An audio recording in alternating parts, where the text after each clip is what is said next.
Hi guys. Hey. Okay, in the group panel, Bob, we talked a little bit about your sort of first encounter with the material way back in season 1. Zach, I'm curious, when you first, sort of got the call, Roan, what's happening here with this guy, what were your initial impressions, and were you familiar with the book or the show at that point? I wasn't familiar with the book, but I was familiar with the show because I knew Bob, and actually we hung out a bunch. And I should watch his show, so I watched it. This is what actors do; they support each other. Yeah, it's like let me watch my buddy's show, so I was fully up to date, and then I was lucky enough that Jason actually Bob is mostly the reason that I'm on the show. Oh, yeah, I basically pitched me to Jason. Yeah. My first inclination, at least on Roan, was I was like, man, I think everyone's gonna hate him. He's like putting a knife to like the leads and like dragging her around on like a leash while she's like tied up. This is not gonna go over well. This can't end well for me. Yeah, like this is not, they're not gonna like him. I think it's pretty standard for me. I'm always like, when I come onto a new show, doing something where I'm like, yeah, everybody hates you. Like they're gonna hate me. And then somehow, I don't know, it works out. Well, sometimes it is tough to come in, show's been on 2 seasons, and you enter, but I think it's safe to say the character was a big hit, and then season 4, obviously your role expanded. Did you know the trajectory of the character? Kind of in broad strokes, yes, but not everything. Jason had told me, you'll meet him, you'll think he's a bounty hunter, you'll find out that he comes from one of the enemies of the people we've been watching, and that he's been banished from them, and then he was like, and then we may or may not like make you the king. We're not sure where that will go, blah blah. And I was like, king? What are you talking about? Yeah. I was like, what? You're like, king? That sounds appealing. Keep no, going. I was like, no, don't do that. I was like, which I've learned is, if you say, like, don't do that to a writer, that's exactly what will happen. They're like, sweet, we're gonna do exactly that. The show, obviously, we just that little montage, it's so action heavy and fight heavy, and I'm a huge fan of Black Sails too, and I know as well on that show, lots of sword fighting and stuff. What's the process like for one of those big action sequences? Do you guys have rehearsal time? How does the choreography work? The rehearsal time is pretty minimal, but Zach is kind of known as one of the best fighters on our show. One of the best swordsmen as well, actually. Yeah, so for Zach, I don't think you really do as much rehearsal as, like, let's say Marie or something. But yeah, we both kind of like to do most of our own stuff. We've got a great team up in Vancouver with like Marshall Virtue and Stunts Canada.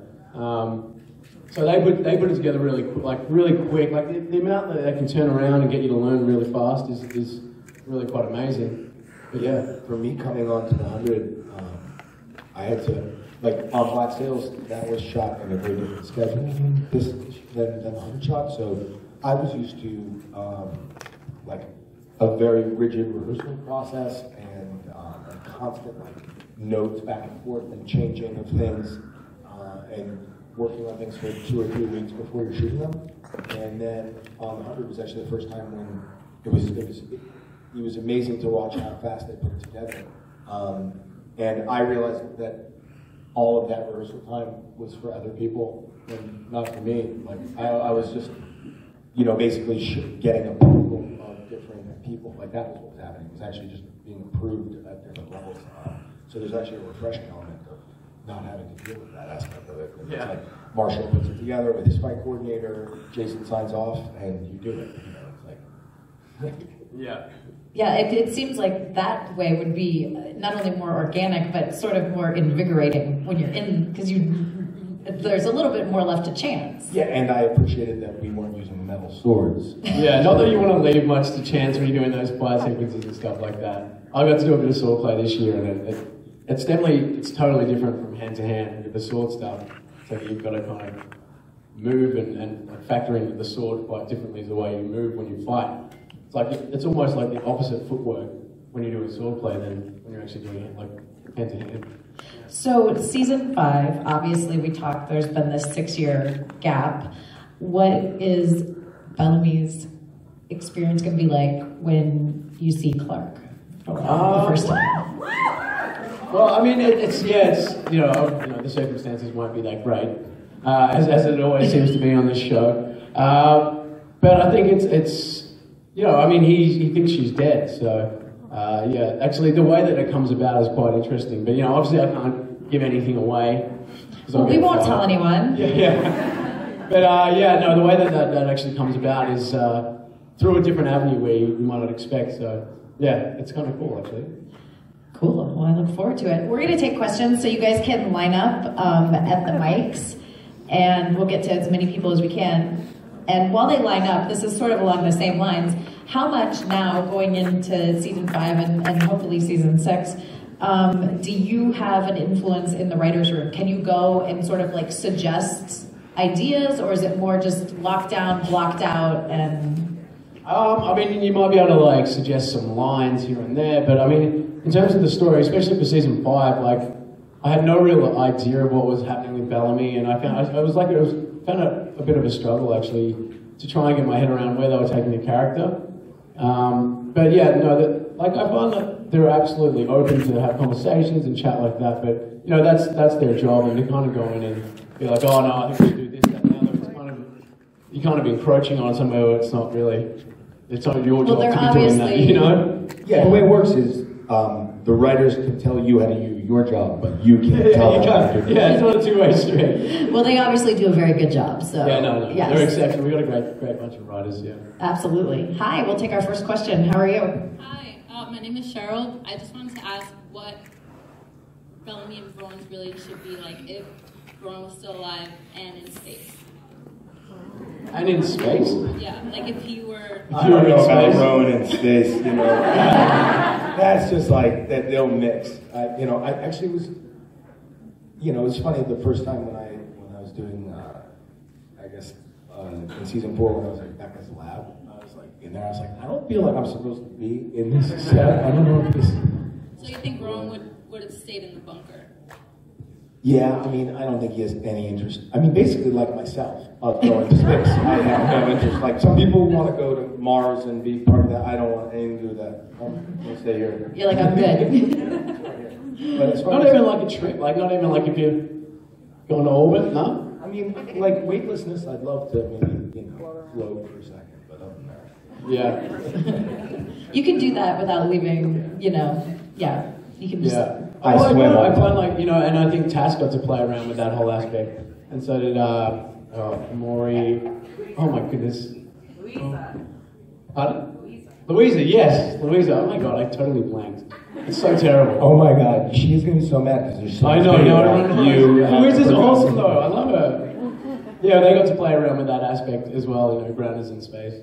Yeah. Thank you. Thank you. Yeah, thank you. Hi, it's her birthday. Happy birthday. My name is Hallie, and my question is, if you were to be any other character on the show, who would you be? Good question. I usually say Jar. I usually say Clark. Only because I would like to one day, you know. It could happen. Maybe one day. I mean, you don't have to be Clark, you just got to ask me, man. Thank you. Happy birthday. Happy birthday. Hi. Hello? Okay, this question's for Bob. Without giving anything away, what's your favorite line of dialogue this season? This season? You're asking for season 5 spoilers. No. But you're hiding it by saying, oh, don't give anything away, but tell me your favorite line. It's the one where you say blank, blank, blank, blank. That was a good one.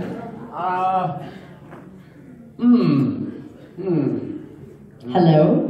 Maybe? Yeah, I'm not too sure what I can say. I can't even really remember any lines right now. No, there's You said you could speak in trig a lot. I do speak in trig, which is pretty tricky. But yeah, no, I'm actually thinking of a line that I did like, but I'm not going to say it, obviously. But yeah. But nice try. Thank you. Well done. Hi. Hello. So I asked this question at the girls panel. I'll put it to you guys. I thought of this when I was watching the Oscars. Are there any like well-known directors that you want to work with in the future? All the ones you saw at the Oscars. All of them. Yeah, I hope we get that chance. Yeah, I mean, I'd like to do that as a Dennis Villeneuve. Like he did Blade Runner and stuff like that. Yeah. Nolan. I mean, Nolan, Sorkin. Yeah, I mean, yeah, any of the big names would be like just an honor to be able to work with them. Yeah. Eastwood, like anyone that you've been a fan of their movies. Yeah. Can I ask one more quick one? Mm-hmm. So, Zach, you got the chance to play a pirate on Black Sails. Can you see yourself playing a pirate in like future projects? You know what? It's funny because Luke Arnold, who's on Black Sails, me and him, like he's an Aussie as well. Me and him would go out for the same stuff all the time because we just got like the same curly hair in Australia. So I actually did audition for Black Sails and it was terrible. I clearly didn't get the role. Wait, which role did you go? No, but it was really early on, so I think it was... Did you audition for Bane? No, I think it was early on, like it was like Flint or something like that. Ah. But ages, like when, I think, yeah. The Aussies always get to audition for everything first. Yeah, give it to us first. Well, I'm glad we got you as Bellamy because you do an amazing job. Oh, thank you. Yes, thank you. Hi. Hi, I was wondering if you could change one thing about your character, what would you change and why? Well, When the lightning struck, when the black rain happened, I would have just not looked up. simple mistake. Yeah. Simple, straightforward. What would it change? I'm not too sure. I mean, I like I like all the things that he does wrong. So, I don't know. I mean, it's like I find it maybe he could be a little bit funnier, but then again, I'm like I can't deliver any jokes when playing Bellamy. He's so dry. I find him to be very funny. Yeah, he's hilarious. I think he's hilarious. I know. So whenever we do ridiculous. scenes together, and then you'd be like, you'd always just be like, oh yeah, like I could see you like kind of like laughing at Bellamy. I'm like, dude, I'm supposed to be tough here, right? Always like one-upping me. I'm like, get out of here. Like, you're the one who invited me here. But the character's relatable. You're right. Like if he didn't make mistakes and recognize them, then he wouldn't be, he wouldn't be evolving. Yeah, I don't know. I would have liked for him to have held on to his jacket from season 4. I like that jacket. And he didn't pack it. He just went to space and didn't pack that jacket. Don't go to space without your jacket. Yeah. Thank you. Thank you. Hi. Hello.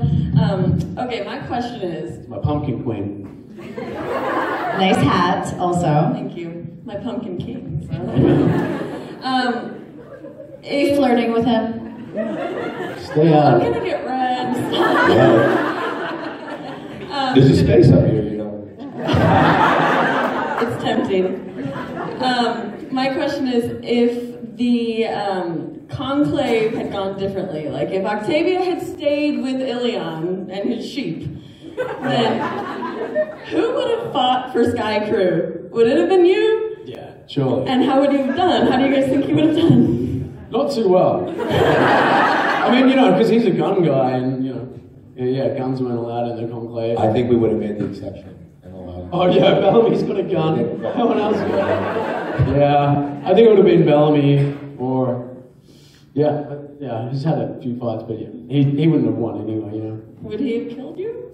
I think he might have teamed up. Well, I had the chance to kill him during the conclave anyway. I came in there and I didn't. Yeah, I don't know that I would have. I mean, to be honest, I don't think, like, I don't know, I mean, I don't think Rowan wanted that thing to happen any more than anyone else did. It was just kind of like, all right, well, everyone's either going to kill each other or we're going to do it among ourselves. It's kind of one of those terrible choices, which, they're constantly what they give you on television shows. It's just like, here's a terrible choice, another terrible choice. Which one are you going to choose? And you're like, all right, but everyone's a writer, just tell us to do it. Terrible choices. Thank you. It was a great episode, too. Thank you. It was a great episode, actually. Hi. It's insane. Hello. My question is, what is something your character has done that surprised you? Like when you saw it, you're like, I did not expect him to do that. So when you were reading the script and you came across a scene, what surprised you? I mean, almost everything. So, I mean, I think that's, you know, you watch a show, right, and it's like, it's the same as when we're reading it. Like, we don't know what's coming on the next page. So, you know, for me, almost everything he ever did, like, I mean, just as, you know, as I started on the show, just even like, you know, when I brought Clark to Alexa, like, you know, that kind of stuff, like everything was like, what? And then, you know, then when he became king and stuff like that, like all that stuff was really surprising to me. And I mean, even that he like suggested this one-on-one fight rather than a war, I was like, actually really, like, it surprised me, and I kind of liked it. I was like, man, if only that's what the leaders did. Rather than send people to like, I definitely think season 5, there's a lot of things that surprised me that he did or didn't do. But I mean, when you start off and when you start with a character that shot the Chancellor and snuck onto a spaceship, it's kind of like, yeah, you expect him to kind of do crazy things. So, yeah. And I kind of just am prepared for him to go either way really at any point, which is great because he's very polarizing. But yeah, much like Zach, it's kind of it's such a heightened world that any decision that is made is very much in the vein of what the character would do. So yeah, there's not many things that I think he's done that is against character. And if I do think it's against character, then that's a chance for me to learn more about him and find out why it's not. Yeah, actually, I remember too. There was, I can't remember the word, but it was actually in Becca's lab, and it was with a Morley. I called her some name. It's Regina. Yeah, that's what. And I remember, I remember turning out, I was like, why is he randomly like calling her some name? Like, when was Rome just like making fun of people for no reason?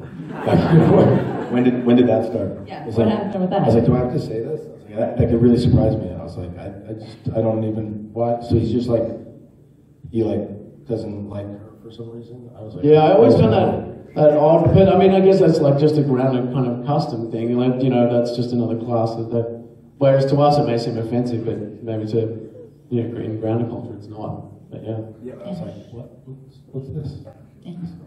Thank you. Great question. Thank you. Hi. Hi. I'm Tessa, and my question is for Bob. Bellamy doesn't always show a lot of emotion, but when he does, it's like really powerful and like it gets the point across. And when we saw that Bellamy thought Octavia was dead, and his like reaction to that was so powerful. Oh, yeah, such a day. What was that like? It was like the hardest thing that anyone's ever asked someone. It was a really tough day, and you know, like Zach and Tass and Ian were really super supportive, and Ian Samuel was actually directing that day. That was a Saturday. Yeah, doing it on a Saturday. But I mean, you know, with a scene like that where you come in and it's like, yeah, now you got to cry, full on out. You just got to like go with it. Really, it's a tricky thing to do, and I mean, you know, you have emotional scenes where you can feel the emotions building up, and you know, and then he finally breaks. Whereas something like that's just like an instantaneous outburst. It's very, very tricky, and you know, you just got to have, you know, like supportive crew and cast around you that are like willing to go there with you and support you through that. So you know, yeah, these guys are great, and I mean, I didn't really enjoy watching that. You know, just a lot of self-doubt goes through your head because it's you never know if you're going to be able to do it, or yeah, I don't know. I remember we showed up that day and I was like, you got some acting to do today, Bob. I was like, wow. I was like, basically it's just like, hey, start crying. Your sister's dead. And those are like the hardest. Sometimes it's interesting because you have to, you know, prep for obviously your job the next day, learn lines, all that stuff. But sometimes with those scenes, you don't want to prep too much. Yeah, you can't practice at home, you know. Like, how's this gonna go? Or, you know, so you just kind of have to jump on But you know Bob was in the mirror just like, you know, I just picture right. I cry myself to sleep every night, you know this. Thank you. Thank you, guys. Yeah. Hi. Pretty short. So I'm Veronica. I had a question for Bob, actually. So Bellamy's obviously got a lot of free time up in space. What do you think he does in his free time to like keep him sane? Like any with like little hobbies? Yeah, I mean, I reckon, you know, he used to be a janitor. There's a lot of cleaning to do. Well, he obviously learned how to speak Trig. Yeah, they probably had Trig classes. No? Yeah. Echo teaching Trig. You know, he learned how to sword fight. Yeah, I think that, you know, the way that I spoke to Jason about it, you know, like everyone in that space crew has a job to do, and it's like they need to have a routine, otherwise they're going to go insane, you know. So, you know, Monty's like cooks and all that kind of stuff, and I guess Bellamy, he kind of just, it seems like he kind of delegates the work, really. It's great, and he stares out the window a lot. So, yeah, there's a lot of that, yeah. Thank you. We talked a little bit about specific episodes, but out of you know, 3 and 4 and 1 through 4, do you guys have a favorite episode that you were a part of? Mine was the one where we like buddy action. Oh, the car chase one? The car chase scene and all that. That was pretty fun. We went on to, what was it? Was it Once Upon a Time set? In the full green room thing? Yeah, that was pretty fun. I think show jumped over to Once Upon a Time? Yeah. We just used their sets, because they got amazing sets. Yeah, they got more money than us. But yeah, I think the Conclave is one of my favorite ones. Yeah. Hi. My name is Olga.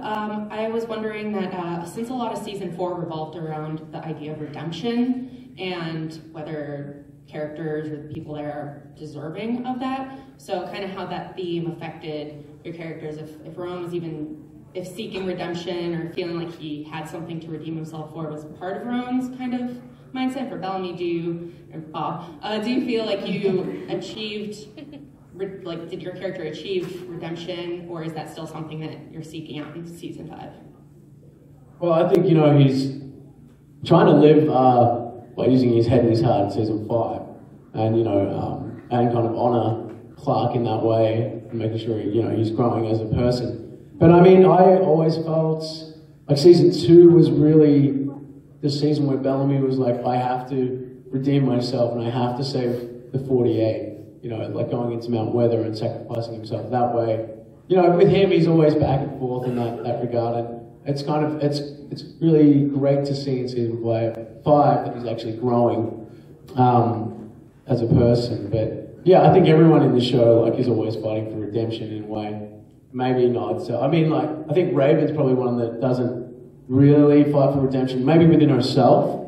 But you know, she's just like, yeah, Raven's one of those characters that's really self-reliant and just kind of pushes through. And her demons are made, you know, as in the show, are the ones that are in her head. But yeah, I find that other than her, I feel like most other characters are always trying to fight for some sort of redemption. Yeah, I don't know that there is redemption for someone who takes, who participates in microwaving another human being. You know what I mean? Like, that to me, I was like, oh wow, this is serious. This is some serious stuff right here. So I don't know. To be continued. Thank you. But even when you play an antagonistical character or someone who does things like that, as an actor, you can't view that character in a negative fashion. No, you can't. But I think there's a certain point at which you're like, all right, now this is, then, at a certain point you're like, all right, this person's now, it's like we're human beings over here. It's gone too far. Hi. What's up, Bobby? Zachary. What's up? In honor of St. What's Patrick's Day. In honor of St. Patrick's Day, what are you guys' favorite alcoholic beverages? And why? They have to pick one? Just a couple, I grew up in an Irish bar in New York City, my dad ran, and we all grew up drinking Jameson's. So, you know, it's a good St. Patty's Day drink, and it's also good for teething. I told you how I got through teething, didn't I? Anyways, I mean, yeah, this is kind of against that St. Patrick's Day kind of thing, but I like drinking. Oh no, wait, the dark and stormy goes that way for a Moscow Mule. Yeah. Any of you guys getting crunk today in Boston? Oh yeah. You gotta do it up. There's a party tonight, right? Well ahead of you. There's a party every night in Boston. There's a party every night in Boston, but there's a ConAgeddon party here, so. That's true. ConAgeddon party in Boston. Thank you. Hi. Hi. So I have a two-part question, and one of my favorite episodes was the Conclave, and so it's like one for Zach and one for Bob. For you, Zach, how do you think like the fight between you and Luna would have played out if there wasn't the Black Rain? And for Bob, since you sort of answered something, how do you think like if Bellamy was in the Conclave, like what kind of tactic would he do? Do you think he would be like offensive or defensive or a good combo of both? I think that obviously it was kind of unfair. Me and Octavia like teamed up on Luna, thus with that.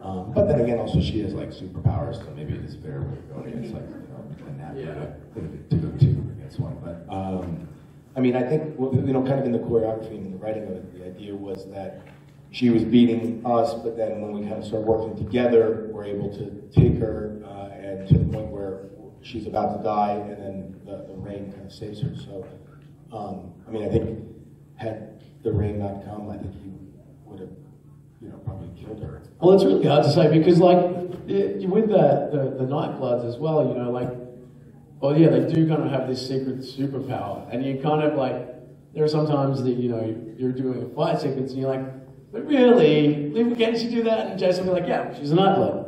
She's done this before, she grew up fighting in the, as a novitiate and all that kind of stuff. So you're kind of like, all right, fine, I'll get beaten up again. Like Bellamy always gets beaten up, and Marshall Virtue is always like, he's like, I'm trying to get you to win a fight. And I'm like, yeah, I was like, it only took me 5 years to win a fight finally. So yeah, Bellamy probably get his ass kicked, but he'd probably enjoy it. Yeah, I think like maybe like season 1, Bellamy would have ran out there and just tried to fight everyone, whereas I think he became a bit more intelligent with his fighting tactics, and I think he, like you said to Octavia, let them thin out, let them all thin out at each other, and then come out swinging. Yeah. Rowan just screamed and ran right at the I know, yeah. He was just, where's the biggest guy? Yeah, he's such a boss. What do you think would have happened if it was Rowan and Octavia in the end? Well, it's actually funny. I was talking about that. I was like, I don't know. I mean, I feel like, they had the discussion like, hey, we'll be together until the end, and then we'll figure it out at that point. But I feel like if they had ended up as the last two people, that they probably wouldn't have fought each other. They'd probably have been like, okay, we can do this. I mean, we had a scene where you said you were going to kill my sister. I know, but then I don't think... And then I was like, yeah, but she's going to kill you. Yeah, I don't know. I didn't see it. But also, that's like in that scene, in that episode where I'm like, yeah, well, my sister's going to get there first. And you're like, psych, she's dead. Yeah, cry. She's going to get there before you? Huh? That day when you had there, I was like, no build up. They don't even give you like, they just like, sister's dead, cry. Come on, give it to me. And I mean, he did such a great job. It was so hard, but thank God they used that take. What do you mean? I think I only did like 2, and I was like, that's it, guys. That's as good as it's going to get. I'm walking away. It was, and literally, it was like all of us just standing there watching you two. It was like, take like 10 of your friends, put them in a room, and like put one in the corner, and just like all of you look at them and say, cry. And that's what your whole career had come to that moment. Thank you so much. Thank you. Hi. Good, how are you? Good. So you guys can choose. I have a question about the show or a question about you guys as people. You can ask, why don't you do the show question, and then if it was a good question, we'll let you ask a second. I'll do my best. So were you guys surprised with the way that the Jasper storyline ended? Sorry to bring up such a sad subject, everybody. Well, I mean, you know, I think that most people know this, that I think it was at the end of season 3, he was supposed to end that same way, but they decided to flesh the story out more, which I think is great. I think, like, you know, to show how people deal with, I guess, PTSD, but yeah, I mean, the legacy of Jasper definitely plays through season 5, and I think it's important to have that, still have like a lot of power and be able to move us all. But I think one of the scene that, it's probably my favorite scene of the show, is the one with Chris and Devin at the end there. Like I just like sent him a text after I saw it. I was like, that was like the best scene I've seen on our show. But yeah. What he said. Okay, we'll let you ask a second one. Okay, thank you. This is my dumb icebreaker when I'm trying to make conversation at work. What is one thing you're looking forward to? What is one thing you're looking in your life? It could be anything. Yeah, just anything. Doesn't have to be show related. Like. Is that bad that I'm like, I don't know? So, I'm looking forward to Monday afternoon. I'm gonna get a hug from 2 little girls who are my daughters. Yeah, what, Bob?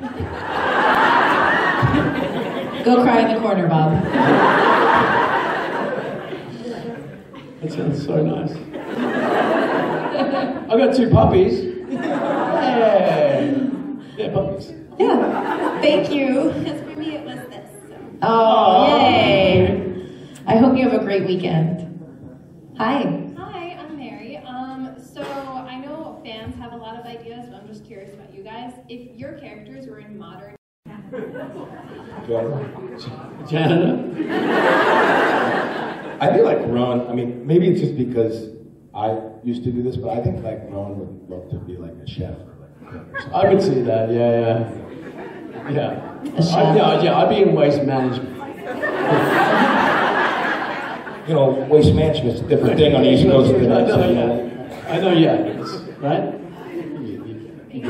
Thank you. Does that, you're projecting your own wishes with the steak videos? Yeah, I don't know. I think maybe, you know, he's into swords, so swords and knives, I think they're pretty similar. You know. So like one of those like TV chefs, not like in the kitchen screaming at people. You know, like Salt Bay, that dude. He'd do that. He'd be doing that. He'd just be cutting meat with his nose. Perfect. I'd eat his food. His restaurant is called Conclave. Yeah. Done. Hi. Hi, Heather. This one is for Bob. How does Bellamy feel about his sister using violence for peace? I mean, you know, Bellamy's used like preemptive violence for peace before. I mean, it's funny. There's season 5 is really interesting in that respect, where you kind of realize that Octavia is very much a Blake in that sense. Like she's, you know, and it's not necessarily like a good thing, you know.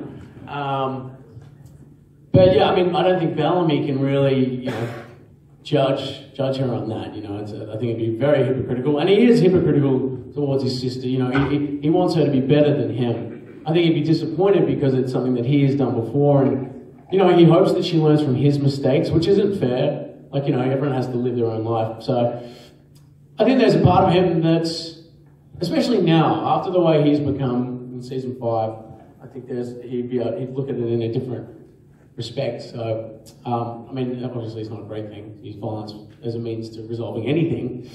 But in the world that they live in, it's kind of like a commodity that they do use, you know, unfortunately. But yeah. Thank you. Hi, how are you? I'm good, how are you? My name's Troy. Hey, Troy. So the question is, what is your favorite character trait of the character you play, or the most difficult trait of that character you found to portray? You know what? I'll even take it a step further. When you approach a role, how do you approach it? Do you look at the likenesses, or do you work on the differences? I mean, I always try to find what connects us, but I think I'm that way with like everything. When I meet like a random person, I try to find like commonalities rather than what separates us. I also feel like all people are more similar than they are different. But yeah, I think I have a lot of similarities with him. And I think the things that I liked about him were things that I brought, that I just kind of like. I mean, I try, you try to make your characters, I guess, palatable to you, so to speak, best you can. You try to understand it. Like you're saying, you never play the bad of them. Like even if you don't use preemptive violence in a situation, you try not to judge that character that way because you go, oh well, I never had to deal with that situation. So yeah, I mean, I think that in terms of the things that I like about him or admire in him, and the things that I hate, you can kind of boil that down to the same thing actually. Like his stubbornness is one thing that I hate about him, but it's also the thing that makes him so driven as well. It's a double-edged sword. But yeah, when it comes to like a role, I don't know. It really depends with each character though.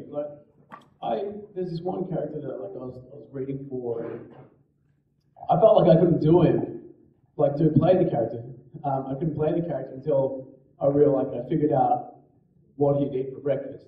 I was like, oh, this guy is the kind of guy that is a cereal guy. Like he eats cornflakes in the morning. And then I was like, okay, now I know who you are. And it doesn't always necessarily, there's no rhyme or reason to it. It's just a hook. Yeah. Whatever that hook is. Yeah. And it was all like Bellamy was, very much about finding the voice. What did Bellamy eat for breakfast? Well, I don't know about it. Well, he isn't a breakfast guy, but this is the thing. So when I look at Bellamy, I'm like, okay, well, I got to find a voice that I think works for him. But also, like the other thing that was really important to me was his type of footwear that he wore. Like that, there's like little things that are for different characters that make me realize who they are. And they're not necessarily the same thing, obviously, like breakfast and boots, man. It's like the difference between the character who wears boots and the character who wears sandals. Huge difference. Yeah. Thank you. Great question. Thank you. And these will be our last two questions, so don't hop up in line. Hi. Hi, I'm City. We've learned a lot about how Rowan and Bellamy function in the world of the 100, but if they had no war to worry about, what do you think they would study in college? I don't know if Rowan was in college. Culinary art. I think he would have studied like drinking in college. I reckon Bellamy would have studied history. All right, thank you. Thank you.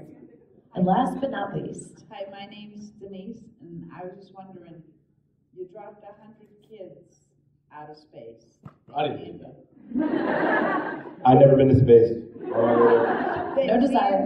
And none of them ever got pregnant in 4 years. How did that happen? Well, actually, there is in for radiation. No, in season 2, they talk about getting their birth control pills taken.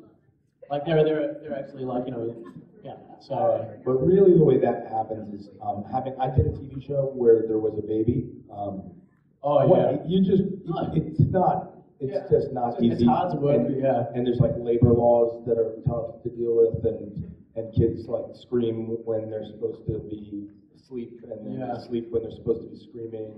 So yeah, the labor laws in the film industry is a great birth control for the kids on it. Exactly. Basically. Yeah. Great question. Never heard that one before. Thank you.